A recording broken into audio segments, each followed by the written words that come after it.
Welcome, scientists. So glad that you're here. The image that we were showing earlier is another shot from the Vera Rubin Observatory. This is two galaxies that look like they could be twins. They apparently are not about to collide because some galaxies respect boundaries. Actually, it looks like they're right next to each other, but that's an illusion because they're different in distance.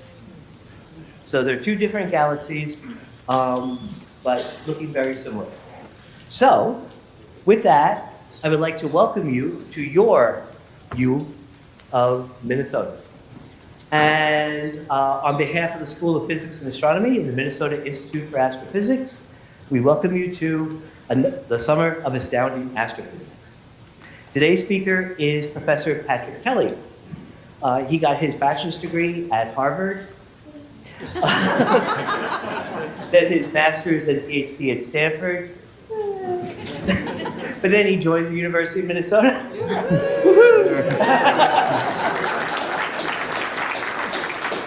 He was a McKnight Land-Grant Assistant Professor, which is a big honor. He was promoted to Associate Professor in 2023, and he was awarded the Guillermo Borja Award, which is given to promising young faculty members of the College of Science and Engineering in recognition of their research and scholarly accomplishments during their probationary period as assistant professors. So this is quite an honor as well. Professor Kelly's research focuses on supernova explosions and gravitational lensing of galaxies and galaxy clusters. And without further ado, Professor Kelly, welcome.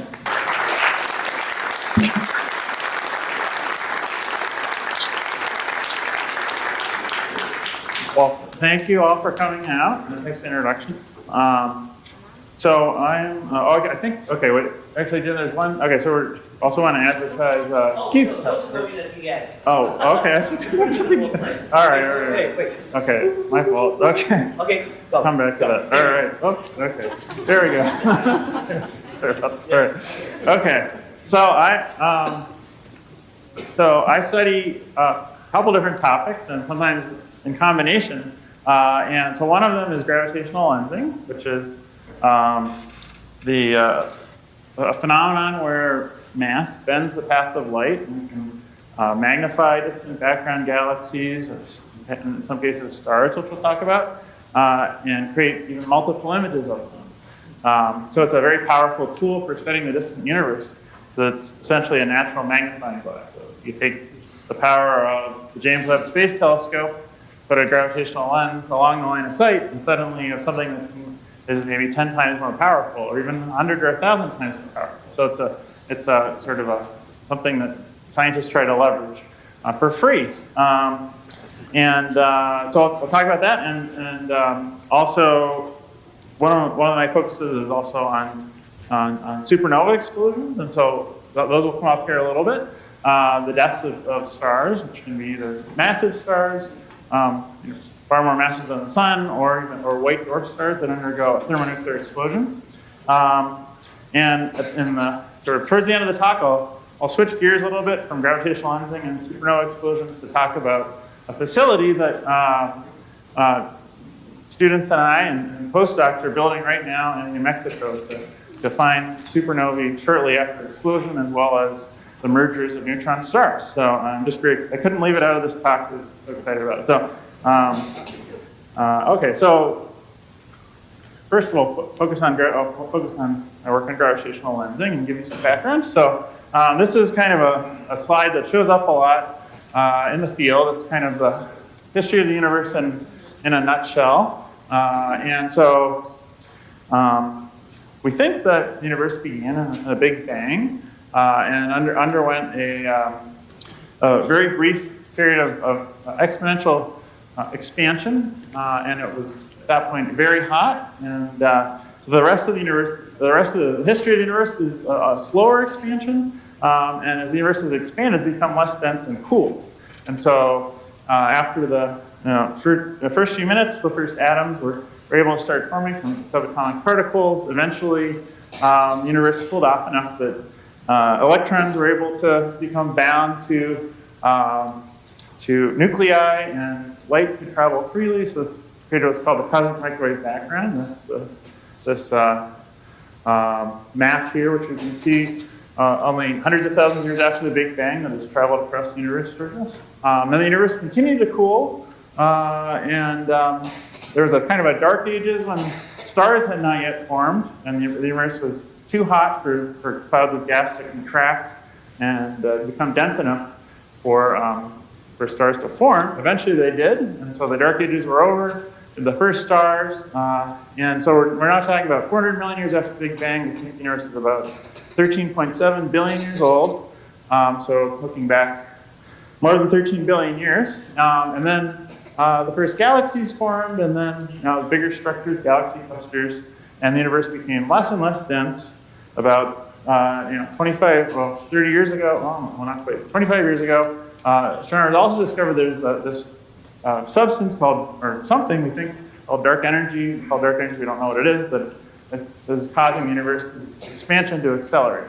So this is kind of the big picture of cosmology today, and I'll be talking about observations of the James Webb Space Telescope that reach back all the way almost here. So James Webb has been an amazing tool. It's very sensitive at long red wavelengths of light, and as light travels through the universe, space expands, and that causes the wavelength of light to become longer and the light to become redder. And so, if you want to peer back far into the history of the universe, you want something that's sensitive at redder wavelengths. James Webb is great at that.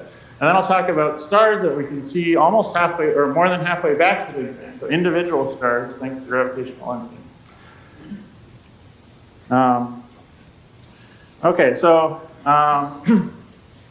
that's the current picture of cosmology in about 2 minutes. But if you go back just 100 years, people had no idea that there was even necessarily a Big Bang. Einstein famously wrote a cosmological constant into his general theory of relativity in order to obtain a static universe. So astronomers thought perhaps we lived in a universe which was more or less unchanging. Galaxies had no average motion relative to each other. But it was about 100 years ago, astronomers, a Slifer was observed nearby galaxies and saw that they were all, almost all of them, redshifted. They were all moving away from us, which was quite interesting. So Edwin Hubble, in the picture here, is a good pipe smoking astronomer. What he did was he was able to measure the first distances to other galaxies in the universe. And so people have been looking up at the sky for thousands of years and looking at thousands of stars. You can even see the Andromeda galaxy from a really dark sky site. But essentially, it had a two-dimensional map of the sky. There's no depth, and so a lot of the history of astronomy is the ability to add a third dimension, and that's what Hubble did. And so he used what are called Cepheid variable stars to measure the distances to nearby galaxies, and he took these what are called redshift measurements, and so that measurement of how fast galaxies are moving away from us. The faster they're moving, the redder their light appears. You can measure this by looking at emission lines, whose wavelengths we know, and see what their wavelengths appear to be, and compare that to what we can measure in the lab, and it tells you what their redshift is. So he took the redshifts others had measured, and these distances he was able to figure out using Cepheid variable stars, originally discovered by Henrietta Swan Leavitt. And he plotted these, what astronomers are good at doing, making plots. And so he plotted the velocity moving away from us against the distance from Earth and found a nice correlation, although if you look at his original plots, it was kind of a bit of a mess. But that's how it usually was. It usually is in the first effort. And so it turns out that things that are farther away from us are moving away from us on average, or galaxies that is, are moving proportionally faster away. So you have something that's a galaxy that's twice as far away as another, on average will be moving away from us twice as fast. And so this is now known as Hubble's law. And Hubble's constant is this the velocity over the distance. Somebody have a question? Okay. Yeah, feel free to ask questions. So, so this is very interesting. And in fact, it turns out that this is what you expect if you have a uniform expansion of the universe. And so a nice analogy is if you're, say, making a muffin and you put your batter in and all the blueberries are different galaxies, you put it in the oven and it will start expanding. And so if you think about blueberries that are, say, twice as far away as one blueberry that's twice as far away as another, the one that's twice as far away will be moving twice as fast away from, say, your home blueberry. So this is us here, and then this is one blueberry, closest blueberry, and one that's about twice as far away. After some time, you can see that this one is moving twice as fast away from us. And so you have a universe that's expanding in this homogeneous way, then you expect Hubble's law. And so that's what Hubble measured, and so this is about 1929 that he came up with his first measurement. Conversely, you can rewind the clock and say, infer that at some point all these galaxies are at the same place, and so that there must have been a Big Bang. So that was sort of a big revolution about 100 years ago.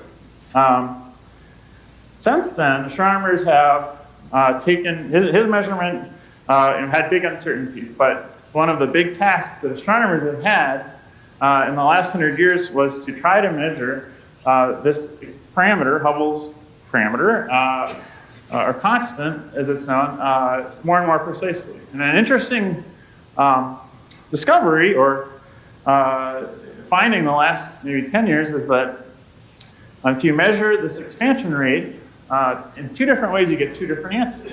And one way is sort of inherited from what Hubble had done, measuring distances to galaxies with Cepheid variable stars, and then actually using those to calibrate the luminosities of type 1a supernovae in the nearby universe. And so if you use that technique, you get a number about 73 kilometers per second per megaparsec.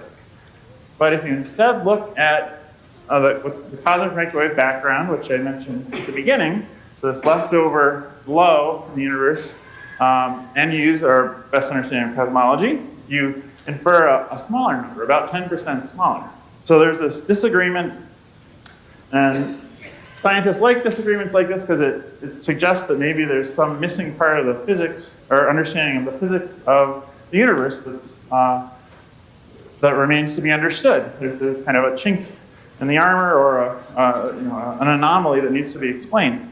However, it's good to be skeptical, and so astronomers are usually quite skeptical. And so what you really want is another set of measurements, ideally with a completely different technique. And the reason you want a different technique is that your uncertainties, your errors are likely to be completely disconnected. Right? So if you make one team makes a measurement, say, using this approach where you're looking at nearby supernovae, and another team, carries out a similar analysis, they may make some overlapping mistakes. They may have to use some of the same supernovae.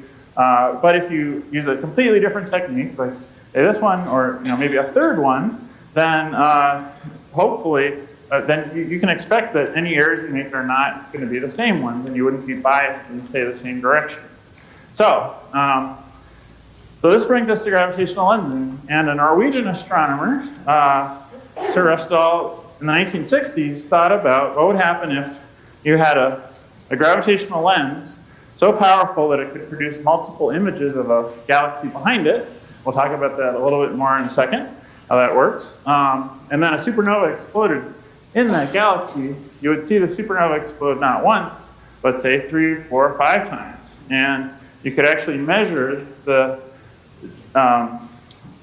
delay between the arrival of the supernova light to us on Earth. And from these time delays, say if you had 5 supernovae, you could measure 4, or you could measure the time delays between those appearances. You could, with a model for the mass and the gravitational lens, infer actually the size of the universe and therefore value of the Hubble constant. And so this is an independent approach.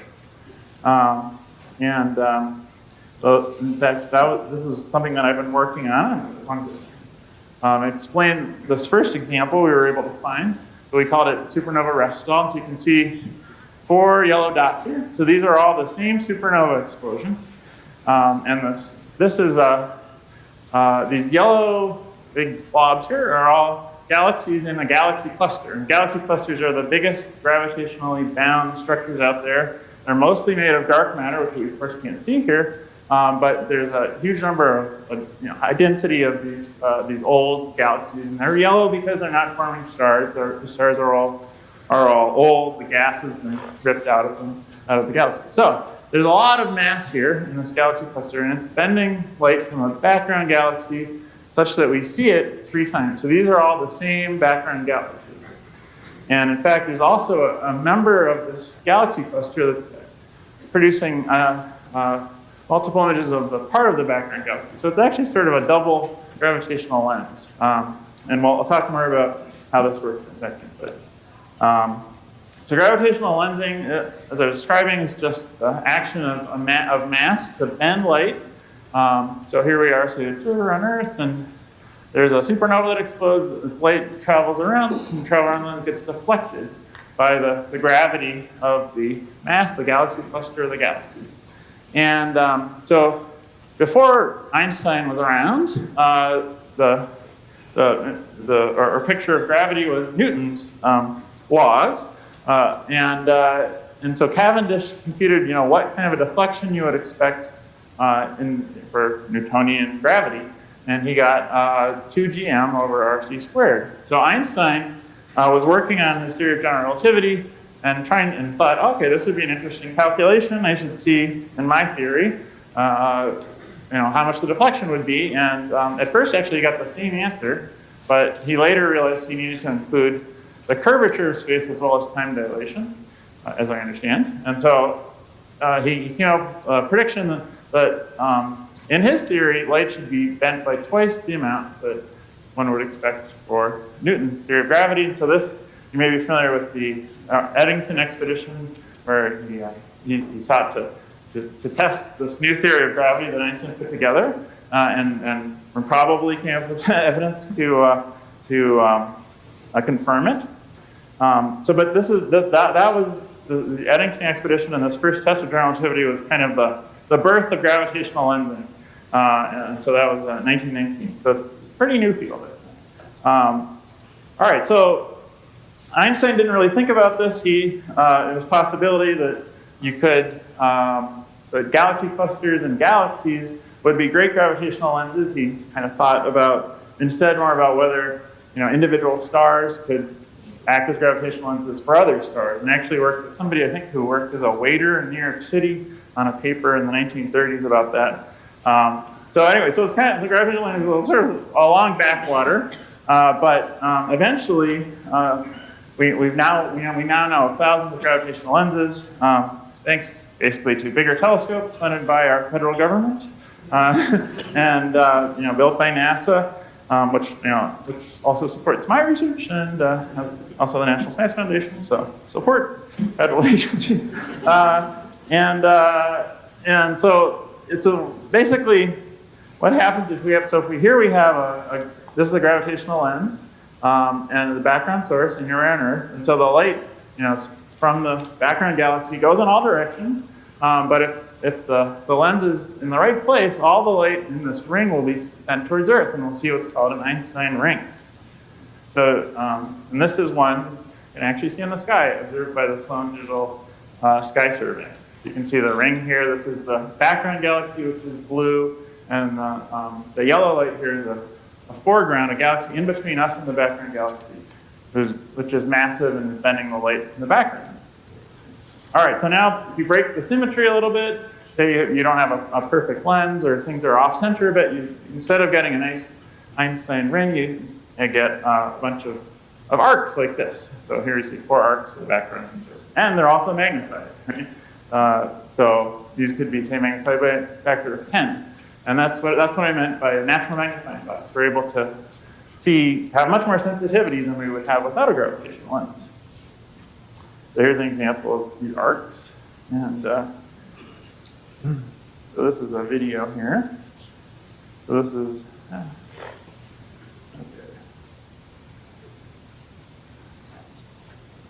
All right, well, here. Ah. All right, well, in any case, there was not missing too much there.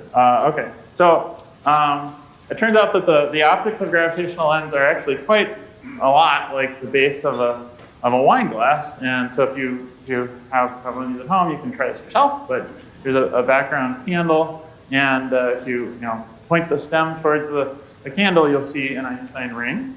And then if you break the symmetry, you'll start seeing these arcs to make images of a candle. There's even an app on iPhone where you can gravitationally lens your face if you'd like.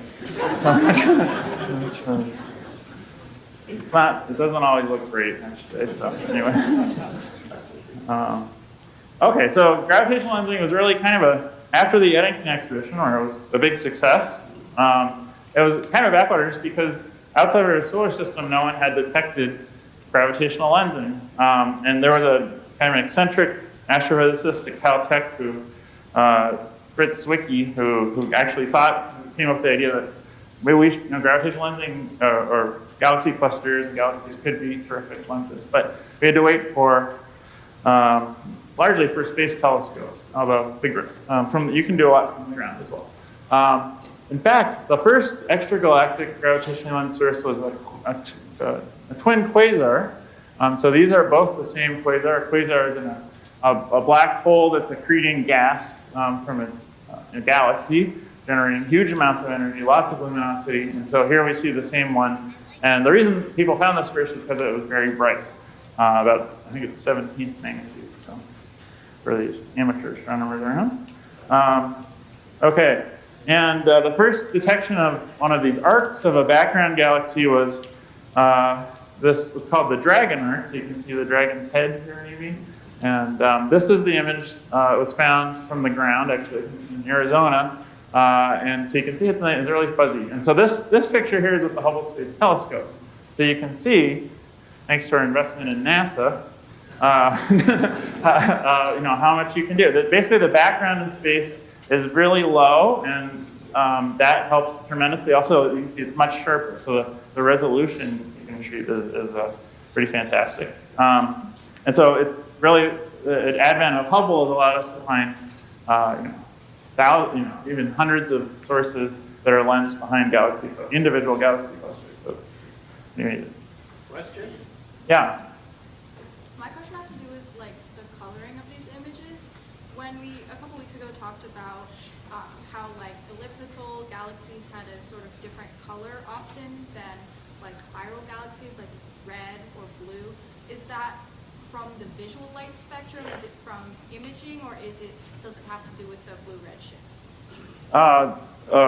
You say you're spiral galaxies were bluer than elliptical. Yeah. No, so that's true, and So the answer is that it depends a little bit, even on the colors in this particular image, for example. Yeah. So it depends a little bit on what data are available. So to form a color image, you will need ideally 3 different observations and different filters or different colors. And then the magicians at NASA put them together into beautiful pictures like this. But yeah, it wouldn't be what you would see with your eye. I think they probably use an infrared image here. Because as you're saying, redshift causes the wavelength of light from a galaxy to become redder. And so you can kind of take that out if you want. But yeah. But if you look at nearby galaxies, there's very little redshift. So there you would see with your naked eye, basically. So it's kind of adjusted for? What's that? It's kind of adjusted for? Well, it depends basically what you're looking at. So if you're looking at, this galaxy is about a third of the way back to the Big Bang. So it has quite a bit of redshift, right? And so there, a redder color actually does indicate the redshift, as well as whether it's forming stars. In this case, it is forming stars. But so it's a mix of the two. Okay, and so just for mathematically inclined, this is Einstein's formula here, and basically what's happening is the light's coming by and it's getting deflected, so it appears as if it were up here, but actually it's here, right? So the light becomes deflected, and with some, you can calculate various distances, and it's actually pretty simple geometry to. Anyway, don't worry about this. Okay, so actually, if you're looking at the even fairly distant galaxies with the telescope, you're not seeing galaxies or galaxy clusters exactly where they are. In fact, as the light travels towards us, it's getting bent by structures it passes by, and so it's usually pretty subtle, but the light is getting bent as it travels across the universe towards us. But if you have a cluster of galaxies, again, these are the most massive structures in the universe, they can induce really strong deflections, and when it's strong enough, so this is basically if you drop a pebble in a pond and you'd see the waves emanating outwards, they get bent around the galaxy cluster. When they get bent enough, you see the background source not once, but multiple times. So that's what astronomers would call strong lensing, because you see the source multiple times, and that's also when the magnification becomes really strong. So if you go farther away, you'll see some distortion in magnification, but it becomes less noticeable. Okay, so back to Sir Refstall. He had this new idea: what if a supernova exploded in one of these galaxies that we see multiple times? And he calculated that you could figure out actually how big the universe is and how quick it's expanding. Sort of a somewhat simplified idea is that if you can measure a time delay, so if we see a supernova explode, we can see when it appears the first time, and then again, measure a time difference. We know all the angles between where the images appear in the sky, and we can, from the time delay, measure the difference in the size of the triangles, figure out how big that allows us to calculate how big this triangle is, and therefore the scale of the universe. We can measure its redshift and figure out the Hubble constant, which is just a relationship between the velocity, the redshift, and the distance. So that's sort of the idea there. So we made this prediction in 1964, but it took about 50 years to actually find one of these strongly lensed supernovae. There were a couple candidates found. So I was lucky enough to find the first example, which we called supernova Refstall. And then it actually reappeared a year later. So you can see this is where it appeared in 2014, and then we predicted it would reappear here. And can anybody think it's a little strange that it would reappear kind of here, towards the center of the galaxy cluster, after it appeared farther away? Okay, it's a tough question. Okay, so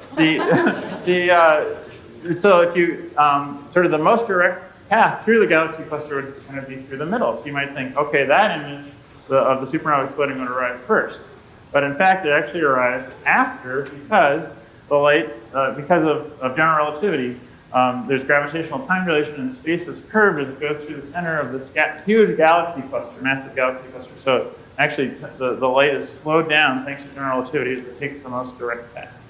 That makes sense. So it's general relativity in action right here.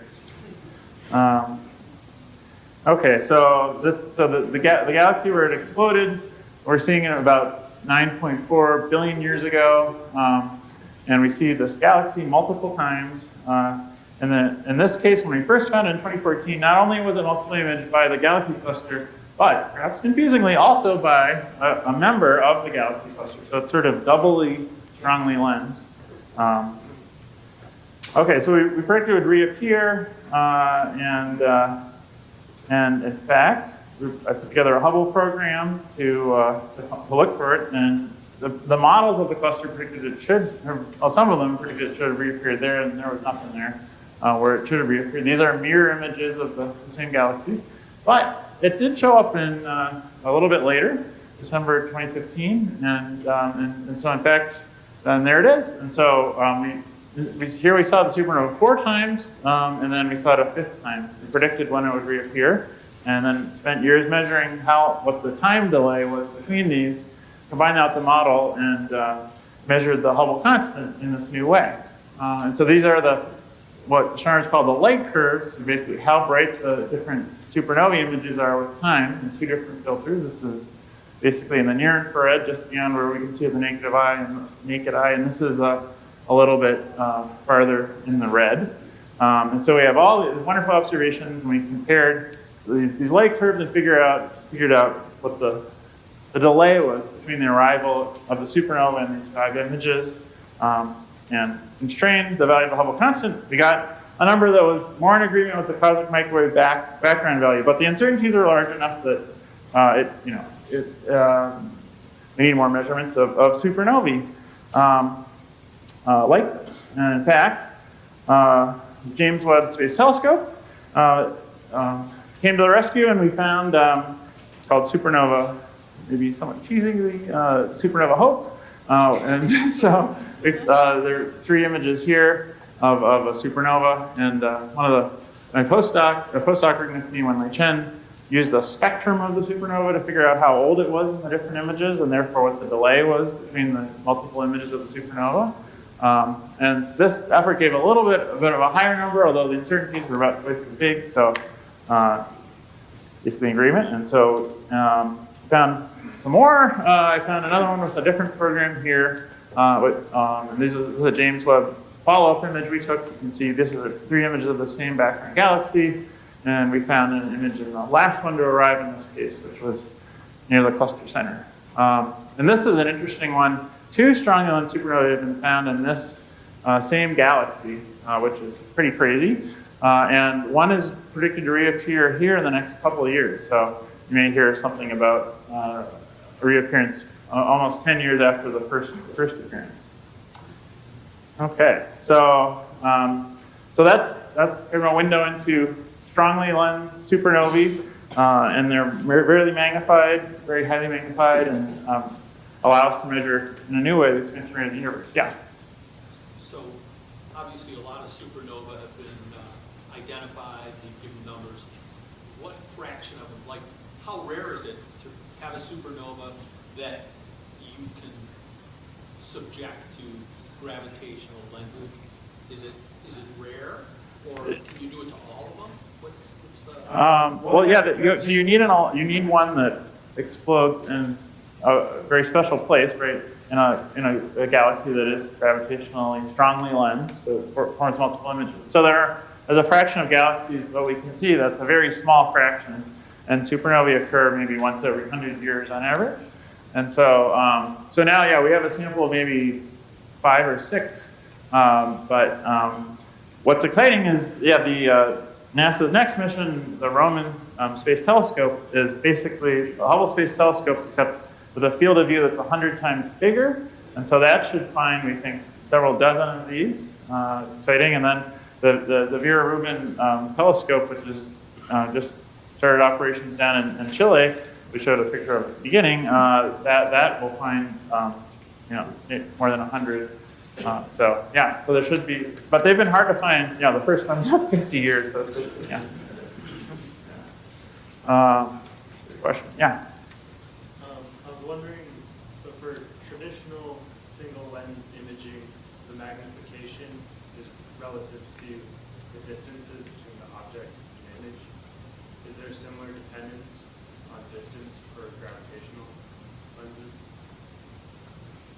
So you're asking whether the magnification depends on the distance of the source behind the lens and the distance of the lens? Yeah. Yeah, no, there is, right? So it's okay. You want to do the math? Maybe okay. There's lots of big. Okay. In any case, I won't go all the way back. There's a little bit of a lag here, but yeah, no, it does depend. So if you have a supernova that, say, we're in the cluster right behind it, it would not be highly magnified. So it has to be, there's a sweet spot. You have to be maybe twice as distant as the lens in order to have maximal probability of high magnification. And then a follow-up, does the mass of the lens itself also play a role in that? Yep. So the more massive the lens is, the more likely you'll have a high magnification. So clusters are good for this. The region of high magnification gets bigger.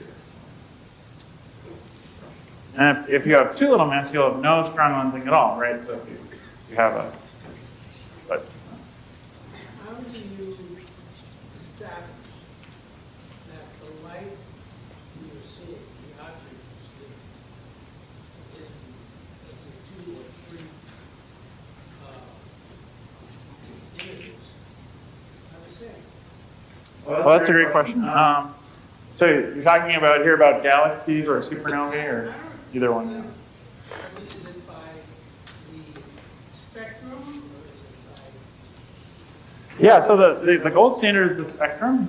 So if you can take a spectrum of, say, multiple images. So this is a galaxy that has multiple images here, multiple images. So you got A, B, and C, and you take a spectrum of all three, and you can measure the wavelengths of the emission lines, and that's how you measure the redshift. And so if they all have exactly the same redshift, then it's very unlikely that you have two galaxies that would just happen to be there. So that's one technique, and you can also just look at the color of the galaxy as well. And then you have developed a model for the distribution of mass in the cluster, which is mostly dark matter, but it generally traces the galaxies. So you can make some assumptions there. Then you can have your model can predict actually where multiple images of a source at a given redshift will appear. And so there's another technique to confirm multiple candidates.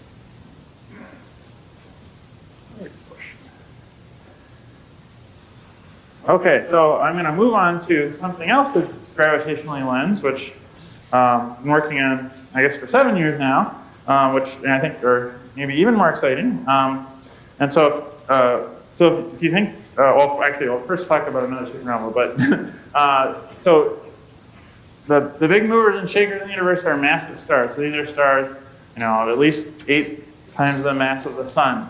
And those stars explode as core collapse supernovae. Very energetically, they dump energy into the gas around them.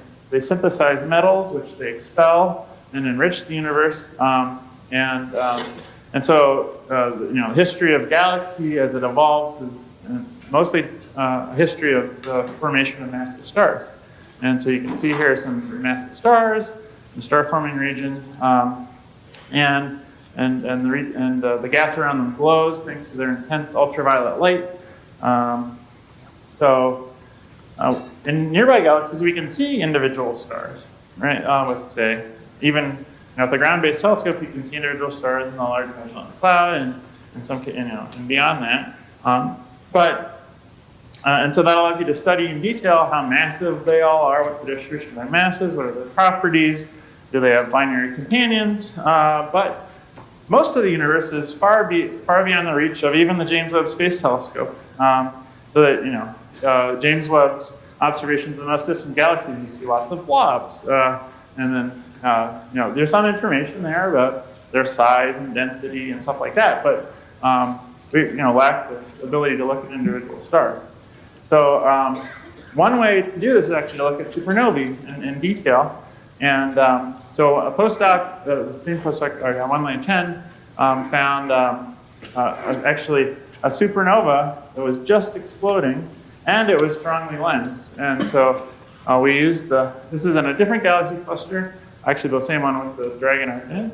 And so you can see this galaxy appear, act as a gravitational lens for this background supernova. And so there are only basically one set of images taken of it at one time. But thanks to gravitational lensing, the 3 images we saw were delayed relative to each other. So we can take this individual observation and reconstruct how the supernova evolved in its first week, which is actually much earlier than we can catch even nearby supernova, even though this is about 75% of the way back to the Big Bang. So you can see 3 bright images of the supernova here, and notice that it's blue and then red. And this is because the star has just exploded. It's very hot, but much like the universe, it expands, it cools. And so as it cools, it becomes redder. And so we're seeing over the first week this supernova becoming very hot and then cooling as it expands. So this is a way to probe individual stars, and we were able to model how the color changed with time and the brightness, and figure out, in fact, that it was a red supergiant star and constrain its mass. It's about 500 times bigger than our sun. So this is a huge star that exploded. Okay, so another approach to looking for distant stars is also through gravitational lensing. And so this is an image I showed before, and this is where supernova rest bell reappeared. Does anybody notice anything else in this image here?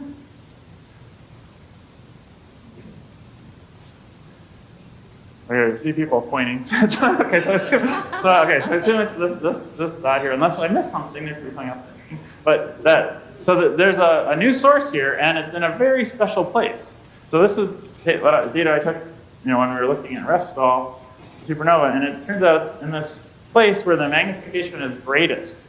So you can see mirror images of this galaxy. It's called a fold costic. So you could fold the two images on top of each other approximately. And it turns out where these images meet is where the magnification is greatest. And so we puzzled over what this could be, but it turns out it's an individual star seen halfway across the universe. It's just the star in the right place. And so basically no one had thought, didn't think this could happen. So we kind of stumbled on this, but that's fine. So it's really exciting. I never thought, we could ever see individual stars across the universe, but apparently we can. So this is instead of a red supergiant star, it's a blue supergiant star, so more compact than the 500 solar radii. So we think it's magnified by about 2,000 near peak. It's unlike a stellar explosion, and we see that its brightness changes rapidly, and I'll explain why that is. And so this is a map of magnification sort of near that symmetry point, the line next to the star, if you have just dark matter in your gravitational lens. So that you see a very smooth pattern rising to millions here. But there are other things in the gravitational lens, and in fact, there are a cluster, and one thing is this diffuse light, and those are just stars floating around in the galaxy cluster, and they actually act as gravitational lenses as well. And in fact, their ability to act as gravitational lenses is enhanced by the cluster gravity. So you can see if you add more and more stars here, that's what we're doing here, you start seeing that this simple pattern breaks up. So what we think is happening is that this pattern is moving across this background galaxy, and then this individual star temporarily becomes very highly magnified. And so that accounts for this change in brightness with time. And this can only happen for a very small source because the magnification changes really quickly. And so that's why we think this is a star. If you had something bigger than a star, its magnification could not change very quickly, similarly quickly, much more slowly. So what we think is there are multiple images of the source, and then if you have a microlens in the right place, it'll contribute additional magnification. So Wenlei again found another example a few years later, also a blue supergiant. And back to this dragon arc, we looked at the dragon arc with the James Webb Space Telescope, and we found about 20 of these stars at any given time. It's closer than the galaxy we were looking at before, Restall's galaxy, by about a factor of 2. And so that really helps. The stars don't have to be as bright, and there's just a lot of stars. So it's a really spectacular. These are the two images. You can see all these sources popping up, and those are individual stars in this galaxy, almost halfway back to the Big Bang. So very exciting. So yeah, in the case of the one that Wenlei, we found we think we see two images of the star at once on the opposite sides of this critical curve, where the magnification is highest. So the fold, two images of it. So one of my grad students, Haley Williams, who just defended her thesis, we found perhaps a binary stellar system also halfway back to the Big Bang. So it turns out most massive stars are social. They live in systems with a companion, and I thought I'd just show this video quickly here. So yeah, they're all different, born in pairs, and then they often interact with each other as one burns through its. So right now, as you're seeing them, they're both burning hydrogen in their cores.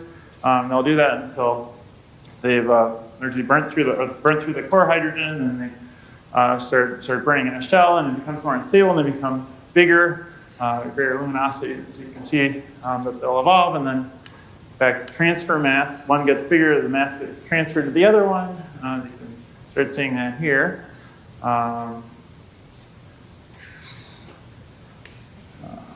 You can see it's getting bigger as it burns through its core hydrogen, and then it'll start burning helium in the core, and so on and so forth.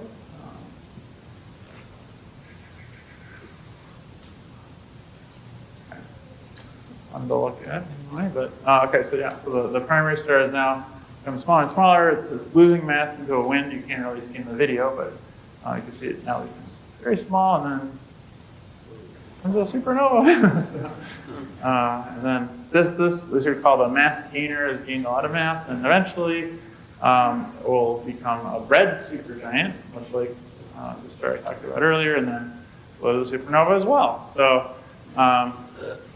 In any case, if we look in the nearby galaxy, most of these massive stars have a companion. So if we're detecting individual stars out there, we should see a companion. And we think that this is a good candidate.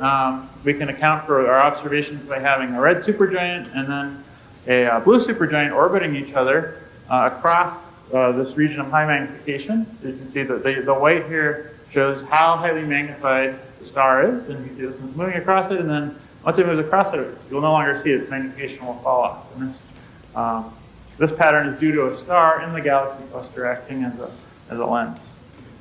So it's very exciting. You can see what we observed. You can treat it as a combination of a blue star and a red star, and their contributions change with time in 4 different observations here. We can account for that with this model of 2 stars orbiting each other. But, okay, and then I thought I'd just mention one other, Haley, also another very exciting discovery. So we found with James Webb a very highly magnified galaxy, almost about 90% of the way back to the Big Bang, and it's forming the same number of stars as our Milky Way, about 2 solar masses per year, but it's about 1 million times smaller. So we honestly don't know what's going on there exactly. Could there be a black hole that's accreting mass or something more exotic? There's just so much activity in such a small volume that it's a bit of a puzzle. So, great. Okay, so I'll move on to this construction project here for the last few minutes. Is there any questions anyone have about gravitational lensing first? Yeah. What determines the time that you see between like the first observation and the second observation? Is that the mass of the lens? Oh, in the plot I showed just a bit ago of the binary star? No, that just happens to be when the telescope is scheduled to observe the field, actually. Yeah, so we observed it 4 times in order to look for transients like this, actually. Yeah. I have a question. So there's an object in space that we're looking at, and we're looking at the front view, and there's light coming out in all directions from this object. Is it possible for light that's coming out from behind to bend so much so that it comes around? If you had a black hole. Yeah, so I mean, if like interstellar or something, right, you could certainly send light around it and slingshot it back to us, you mean? Or? Yeah, so to the point where we're looking at 2 sets of images of the same object, both front and... Yeah, in the cases I'm showing you, it's pretty subtle. Like your perspectives are very similar, but yeah, you need something like a supermassive black hole or a small black hole, I guess. But yeah, you wouldn't get very much light that way. But it's not a bad idea. All right. Oh, yeah. So what would you expect to see if there was a supernova with 2 different galaxy clusters between hitting off both lenses of light? Oh, that's a good question. Yeah, essentially the 2 galaxy clusters would sort of combine their magnifying power. You'd have to have a more complicated model to model exactly where the images would appear and what the time delays would be. But it could be an interesting test. Good. Oh, yeah. You may have already answered this, but how long does the lens, the gravitational lens, last? Is it continuous? That's another good. So of course, for something to act as a gravitational lens, it needs to be well aligned with something in the background. So everything's always moving relative to everything else. If you came back in, 10,000 years, that you'd be lensing something else in the background. But galaxy clusters will be around forever. There's so much mass that they're okay, great. Well, I'm sure we get it. Oh, okay. Oh, yeah. Why does this happen? Gravitational lensing? That's a good question. Well, according to Einstein, that mass bends space, and then space is curved, and light, its path gets bent as it travels through space. So that's probably the best explanation we have at the moment. Yeah, but good question. Okay. Did you determine with this process which of those two expansion rates was more accurate? Well, as I said, our measurement favored somewhat the lower value, but we really need a bigger sample of these measurements. So that's what people are putting together now. Yeah. Okay, great. Well, I'm so excited about this last project. I'll just briefly kind of touch it. But I think if you came to Michael Coughlin's talk earlier, he talked about multi-messenger astronomy and gravitational waves emanating from merging neutron stars. And what happens when neutron stars merge? You form elements like gold, and that are not easily formed by massive stars, actually. But we'd like to be able to observe the light from these events as well as gravitational waves, and we can understand where many of the really heavy elements are formed in the universe. Unfortunately, they're really hard to find, and gravitational wave observatories aren't able to locate where these mergers occur very precisely. So this project we've been working on with students and funded by the National Science Foundation is to rapidly search the sky, very hundreds of degrees in seconds, hopefully, and look for these mergers, and also look for nearby supernovae just when they explode, which is hard to do if you have the Rubin telescope, not space telescope, visits the whole sky every 3 days, but we're hoping to look every couple minutes with small telescopes, and so put together this facility here to test over in St. Paul campus, actually. So we're putting a set of basically 6 of those in Crete, in Greece, and then another set of 6 in New Mexico. This site's about 2 hours south of Albuquerque, and we've just been building this in the last couple weeks. We've got these 3 structures down there, and a bunch of students and postdocs who are putting this together. So each of these has a set of, the total 12 telescopes altogether at both sites, and they'll respond within 2 seconds, we hope, to triggers from gravitational wave observatories and bounce around looking at nearby galaxies for new supernova explosions. Somebody who had never built anything really before I started as a professor here, so it was nice they let me do this and try to, so we designed these telescope enclosures. So you can see this is postdoc Matt and Michaela and Will here. They're both undergrads. So you can see, we haven't installed the telescope, but hopefully in the next couple days, actually. And we'll look at nearby galaxies like this one, the fireworks galaxies. So there have actually been 12 supernovae detected in this single supernova galaxy in the last 120 years and 110 years. And so if you look every couple minutes, at some point you'll get lucky, I think. So that's what we're trying to do, catch supernovae very early and see just when energy is escaping from the surface of the star after the core collapses and a shock moves out to the surface, which will be exciting. So anyway, that's that project in brief. I thought I'd mention some. Thanks so much.